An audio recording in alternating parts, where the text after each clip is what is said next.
Toto je Martin, ktorého ešte v októbri 2010 v bratislavskej Vrakuni za bieleho dňa prepadli a surovo zbili dvaja muži. Začul som nejaký dupot, som sa strhol a už som dostal iba ranu medzi oči.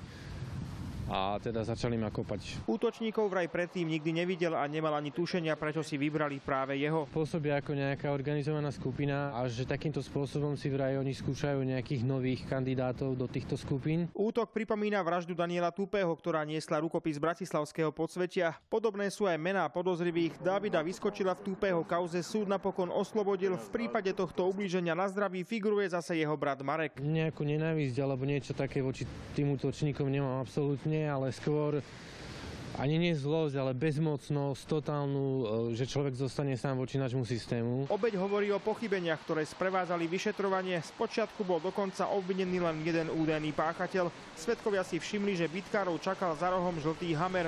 Polícia ich chytila v nedalekom Ružinove. Údajne tam boli teleskopické tyče, boxery. Martin napokon zistil, čo zrejme stálo za pozadím útoku. Vraj odhalil čudné praktiky v istom občianskom združení, ktoré sa venovalo týraným ženám a deťom. Naša polícia pracovala tak, ako pracovala, že to bolo všetko prezradené a svedkovia boli zastrašovaní. Aj súdny proces vraj sprevádza zastrašovanie obete. Raz to bola strhnutá schránka pred domom, inokedy poškriabané auto. Obžaloba dorazila v tejto veci na okresný súd Bratislava 2 ešte v máji 2011. Dokazovanie ale doteraz nebolo ukončené. Vo veci bolo doteraz vytýčených 10 hlavných pojednávaní. Nemám svojho klienta, aby som sa mohol vyjadrovať v tejto veci, takže sa naozaj ospravedlňujem a nemôžem k tomuto nejak zaujať stanovisko. Podľa advokáta však niekoľko pojednávaní odročili pre neúčasť poškodeného. Ten priznáva, že má problém byť s útočníkmi v jednej miestnosti. Čo neprajem nikomu, sú tie psychické následky. Jedného z útočníkov pol roka po skutku prepustili z väzby. Martin ho začal stretávať v meste. Jeho obavy narastli natoľko, že prestal vychádzať z domu. Dalibor Skladan,